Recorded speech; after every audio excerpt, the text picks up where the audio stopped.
ശരി. ഫർഹാൻ യാസിൻ, കാസർഗോഡ്. ഇതിൻ്റെ മുന്നേ ഞാൻ പ്രവർത്തിച്ച ഹോസ്പിറ്റലിൽ നിങ്ങളോടൊപ്പം ഇരുന്ന് ഒരുപാട് പ്രവർത്തനങ്ങൾ ചെയ്തിട്ടുണ്ട്. ഇതിന് ശേഷമുള്ള കാര്യങ്ങൾ നിങ്ങൾക്കറിയാം. ഞാൻ ആസ്റ്ററിന് വിട്ടു. Krishna institute of medical science കേരളത്തിലെ ഒരു 3000 ബെഡ് കൊണ്ടുവരും. അതാണ് 3000 കോടി ഇൻവെസ്റ്റ്മെൻറ്റ്, 15,000 ആൾക്കാർക്ക് ജോലി സാധ്യത കൊടുക്കുന്നൊരു പ്രോജക്റ്റ് ഉണ്ടാക്കി. കഴിഞ്ഞ 6 മാസം കൊണ്ട് ദൈവാധീനമാൽ 2 പുതിയ ആശുപത്രികൾ നമ്മൾ ചെയ്തു. ഒന്ന് കണ്ണൂർ കിംസ് റീജിയൻ ഏറ്റെടുക്കുകയും അതിൻ്റെ വർക്ക് തുടങ്ങിയ റോബോട്ടിക് ശസ്ത്രക്രിയ അടക്കം അവിടെ സ്റ്റാർട്ട് ചെയ്യുന്നുണ്ട്. 2 കരുനാഗപ്പള്ളിയിൽ വലിയപ്പൻ ഹോസ്പിറ്റൽ ഏറ്റെടുക്കുകയും അവിടെയും എല്ലാ സംവിധാനങ്ങളും കൊണ്ടുവന്നു. 3-ാമത്തത് മാർച്ചോടുകൂടി തൃശ്ശൂർ സ്റ്റാർട്ട് ചെയ്യും. കോഴിക്കോട്, കൊച്ചി, തിരുവനന്തപുരം തുടങ്ങിയ എല്ലാ ജില്ലകളിലും ഹോസ്പിറ്റൽ സ്റ്റാർട്ട് ചെയ്യാനാണ് പ്ലാനുള്ളത്. കാസർഗോഡ് നിങ്ങൾക്കറിയാം, വിംസിൽ അന്ന് നിങ്ങൾക്ക് എല്ലാവർക്കും അറിയാം, കോവിഡിന് മുന്നേയും നമ്മൾ കാസർഗോഡ് ആശുപത്രി എനിക്ക് കിട്ടിയിട്ടുണ്ട്. അതുകൊണ്ട് തന്നെ ഈ ജില്ലയോട് ഒരു പ്രത്യേക സ്നേഹവും താല്പര്യവും എന്ന് എനിക്കുണ്ട്. നിങ്ങൾക്കും അതുപോലെ ആ സ്നേഹവും ബന്ധവും ഇന്നും നിങ്ങൾ അങ്ങോട്ടും ഇങ്ങോട്ടും നമ്മൾ കാത്തു സൂക്ഷിക്കുന്ന ആൾക്കാരാണ്. അതേപോലെ തന്നെ എൻ്റെ കാസർഗോഡ് ഏറ്റവും വലിയൊരു വ്യവസായ സുഹൃത്താണ് UK യൂസഫ് ഖാൻ. ഇന്ന് രാവിലെ നമ്മൾ ചർച്ച ചെയ്തൊരു വിഷയമായിരുന്നു. നമുക്ക് ആശുപത്രി ഇൻവെസ്റ്റ്മെൻ്റ് എല്ലാം കൊണ്ടുവന്നു, ആശുപത്രികൾ ഉണ്ടാക്കുന്നുണ്ട്, നമ്മൾ വലിയ സംവിധാനങ്ങൾ കൊണ്ടുവന്നു. കാസർഗോഡ് ഇന്നും ഫേസ് ചെയ്യുന്ന ഒരു പ്രശ്നം, സാമ്പത്തികമായി പൈസയുള്ള ആൾക്കാർക്ക് ചികിത്സ എടുക്കാൻ ഒരുപാട് സ്ഥലങ്ങളുണ്ട്. അവർക്കിപ്പം നമ്മുടെ ആശുപത്രിയിൽ ആശ്രയിക്കുന്നവർ ഒരുപാട് പേര് അങ്ങോട്ട് വരുന്നുണ്ട്. ആസ്റ്ററിലുണ്ട്, പല ഹോസ്പിറ്റലിലും പോകുന്നുണ്ട്, മംഗലാപുരത്തും അവർക്ക് ഒരു സൗകര്യമുണ്ട്. പക്ഷേ സാമ്പത്തികമായി പിന്നോക്കം നിൽക്കുന്നവർ പൈസ ഇല്ലാത്ത കൊണ്ട് ചികിത്സ കിട്ടാണ്ട് കാത്തിരിക്കുന്നു. എനിക്കറിയാവുന്ന ഒരുപാട് രോഗികൾ കാസർഗോഡ് നിന്ന് തിരുവനന്തപുരം RCCയിൽ പോയി ഒരു ബ്രെയിൻ ട്യൂമർ സർജറിക്ക് ഡേറ്റ് കിട്ടാണ്ട് വെയിറ്റ് ചെയ്തു. ഈ ബ്രെയിൻ ട്യൂമർ മൂർച്ഛിച്ച് സർജറി ചെയ്യാൻ പറ്റുന്ന അവസ്ഥയിലേക്ക് എത്തിപ്പെടുന്നുണ്ട്. നിങ്ങൾക്ക് എല്ലാവർക്കും അറിയാം മഹേഷ് ഭട്ട് അച്ഛനാണ് day care spine surgery Kasaragod ചെയ്ത് ലോഞ്ച് ചെയ്തത്. ഇന്ന് അദ്ദേഹം 150ഓളം ന്യൂറോ സർജറീസ് കംപ്ലീറ്റ് ചെയ്തിട്ടുണ്ട്. അതേപോലെ തന്നെ ഒരുപാട് ആൾക്കാർ അദ്ദേഹത്തിന് ഡിപ്പെൻഡ് ചെയ്ത് കേരളത്തിലെയും ഇന്ത്യയുടെ പല ഇന്ത്യക്ക് പുറത്തുനിന്നും ഇന്ന് കണ്ണൂർ വന്നു തുടങ്ങി. ഇതെല്ലാം ഉണ്ടാകാനും യൂസഫ് ഭായി പറഞ്ഞൊരു പോയിന്റ്, ഇവിടെ ഒരു ചാരിറ്റി പ്രോഗ്രാം വെച്ചാൽ പേരിന് ചാരിറ്റി പ്രോഗ്രാം ചെയ്യുന്ന കുറേ ആൾക്കാരുണ്ട്. പക്ഷെ അതിലർത്ഥമില്ല.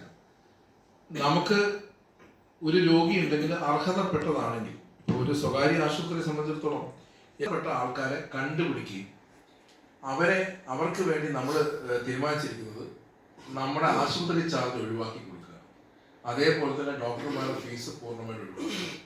ഇതിനുപയോഗത്തോടുകൂടി ഒരു ടീം കാസർഗോഡ് ഉണ്ടാക്കുകയും അത്തരത്തിൽ കഷ്ടപ്പെടുന്ന ആൾക്കാരെ നമ്മൾ ശ്രദ്ധയിലേക്ക് പെടുത്തുകയാണെങ്കിൽ തീർച്ചയായിട്ടും നമ്മൾ ചികിത്സ മുന്നോട്ട് കൊണ്ടുപോകാൻ തയ്യാറാണ്. ഇന്ന് രാവിലെ ഈ വാർത്ത അദ്ദേഹവുമായിട്ട് ചർച്ച ചെയ്ത് അദ്ദേഹത്തിൻ്റെ ആവശ്യപ്രകാരം നമ്മൾ ഈ പദ്ധതിയെ രാവിലെ ക്രിയേറ്റ് ജീവനം എന്നാണ് ഈ പദ്ധതിക്ക് പേരിട്ടിരിക്കുന്നത്. കാസർഗോഡ് ജില്ലയിൽ ഈ പദ്ധതി മുന്നോട്ട് കൊണ്ടുപോകും. അതിൻ്റെ ഭാഗമായിട്ട് നമ്മുടെ ഒരു ഗോൾഡൻ കാർഡ് അദ്ദേഹത്തിന് കൈമാറുകയും ഈ പദ്ധതിയുടെ അനൗൺസ്മെന്റ് ഇന്ന് തന്നെ ഉണ്ടാവും. നിങ്ങൾക്ക് പ്രസ് റിലീസ് എല്ലാവർക്കും വാട്സപ്പായിട്ട് വരും. അതിൽ നമ്മളൊരു ഫോൺ നമ്പർ വെച്ചിട്ടുണ്ട് അല്ലേ, ഫോൺ നമ്പർ വെച്ചിട്ടുണ്ട്. ആ ഫോൺ നമ്പറിൽ നിങ്ങൾ വിളിച്ചാൽ 24 മണിക്കൂറും ഡോക്ടേഴ്സിന് അഡ്വൈസ് കൃത്യമായിട്ട് അവിടെ നൽകും. സർജറി ചെയ്യാനുള്ള പേഷ്യൻറ്റ്, കീമോതെറാപ്പിയോ സർജറി എന്തോ ആട്ടെ ചെയ്യാനുള്ള പേഷ്യൻറ്റ് സാമ്പത്തിക പിന്നോക്കമാണ് നിൽക്കുന്നെങ്കിൽ UK യൂസഫ് സാറിൻ്റെ ഓഫീസിൽ നിന്ന് ഒരു കത്ത് വാങ്ങിക്കുക. അത് ഉറപ്പുവരുത്തിയ ഒരു കത്ത് അദ്ദേഹത്തിൻ്റെ ഓഫീസിൽ വാങ്ങിക്കുക. ഈ കത്തുമായിട്ട് വാങ്ങിച്ചുകൊണ്ട് വരുന്ന ആൾക്കാർക്ക് നമ്മൾ നമ്മുടെ ചാർജസ് എല്ലാം ഒഴിവാക്കി വെറും മരുന്ന് കൺസൾട്ടേഷൻ മാത്രം വെച്ചിട്ട് ചികിത്സ മുന്നോട്ട്. ഇനി ഇതിൽ അദ്ദേഹത്തിന് കാസർഗോഡ് മാൾ ഓഫ് കാസർഗോഡ് താഴത്തെ ഓഫീസിൽ ഇതിൻ്റെ പ്രവർത്തനങ്ങൾ പുള്ളിയോടെ കൊണ്ടുപോകാൻ തയ്യാറായിട്ട് നിൽക്കുന്നുണ്ട്. അദ്ദേഹത്തിൻ്റെ ടീമിനെ തന്നെ അതിനുവേണ്ടി ആക്കിയിട്ടുണ്ട്. അപ്പോൾ ഇതൊരു വലിയ കാര്യമായിട്ടാണ് ഞാൻ നോക്കുന്നത്. നിങ്ങളുടെയൊക്കെ സഹകരണം ഉണ്ടെങ്കിൽ തീർച്ചയായിട്ടും ചെയ്യാം.